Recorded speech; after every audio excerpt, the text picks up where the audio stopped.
An 18-year-old heads out for a 4th of July gathering at Horn Island, surrounded by friends, family, and dozens of recreational boats.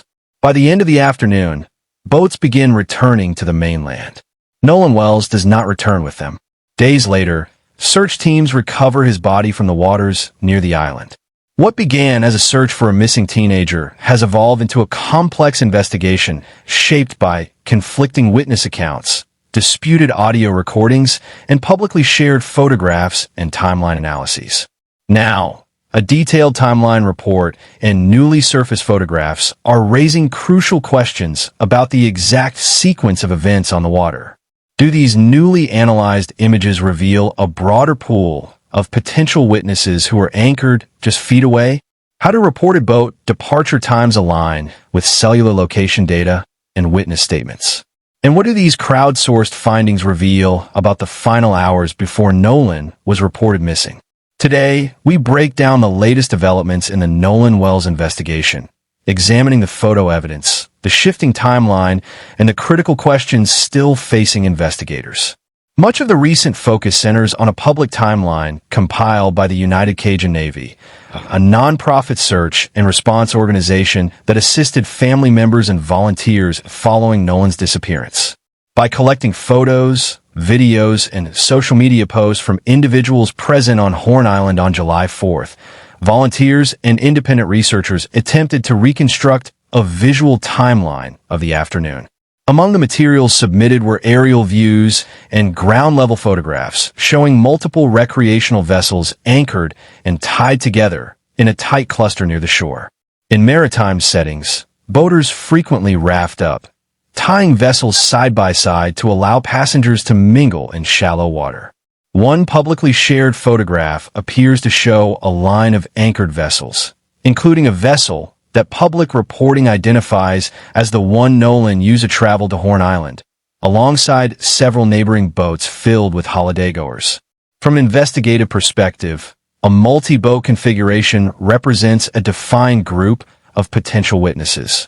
If multiple vessels were tied together or anchored within close proximity, individuals on surrounding boats may have observed who entered the water, who interacted with whom, and when specific vessels weighed anchor. According to public reporting, law enforcement agencies have interviewed dozens of individuals who were present on the island that day. However, establishing exactly which individuals were positioned on specific boats during key time frames remains a central objective for investigators working to corroborate witness accounts. As researchers cross-reference photograph timestamps against witness statements, significant questions have emerged regarding how and when Nolan was expected to return to the mainland. According to public reporting, Nolan traveled to Horn Island aboard a vessel identified in media reports as the Triton.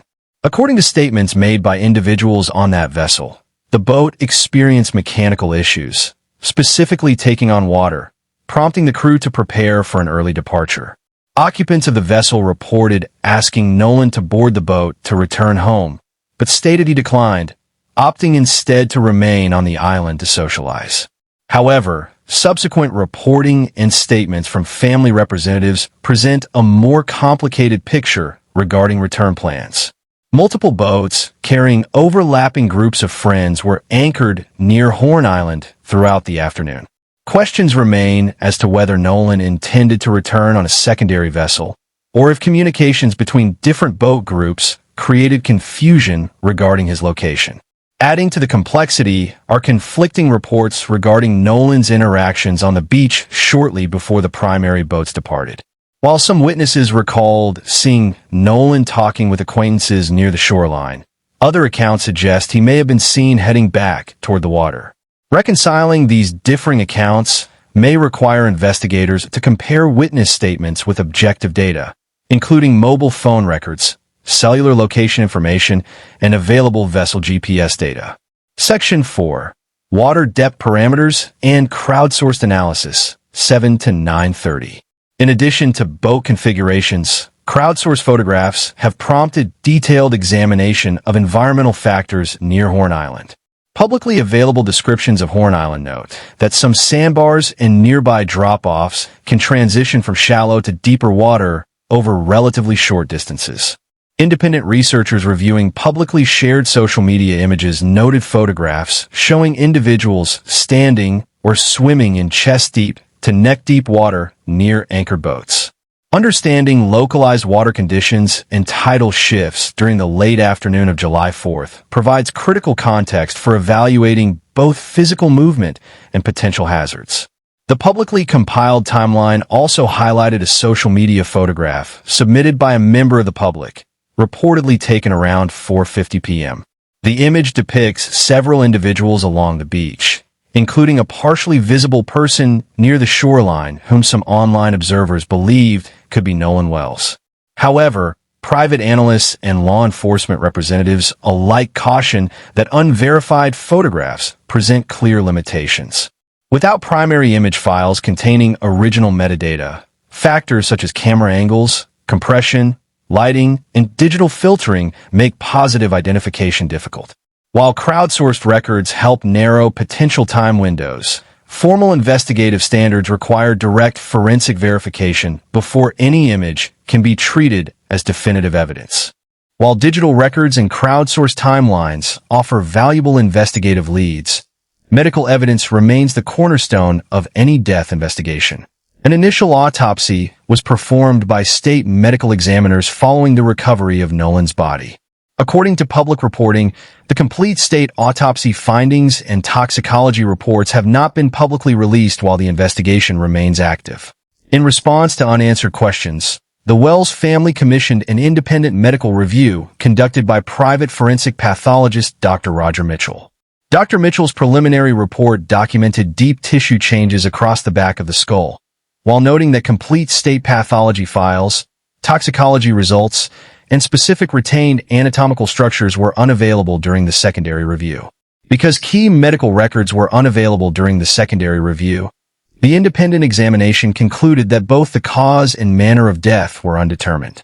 Legal representatives for all parties involved continue to emphasize the necessity of complete evidence disclosure. Attorneys representing vessel owners have cautioned against public speculation, urging that social media commentary and unverified photos not be substituted for formal legal findings. Concurrently, legal counsel for the Wells family maintains that full access to primary state files is essential to reaching a conclusive medical determination. The investigation into Nolan Wells' death remains active, and many questions have yet to be answered. From witness timelines and crowdsourced photographs to forensic reviews and digital evidence, each new development adds another piece to an incomplete picture. Ultimately, whatever conclusions investigators reach will depend on verified evidence, accredited forensic analysis, sworn testimony, and other admissible evidence, not online speculation. As new records and official findings become public, we'll continue following the public record and reporting developments as they are verified. Thank you for watching Evidence-Based Reporting. Please like, subscribe, and turn on notifications for future updates.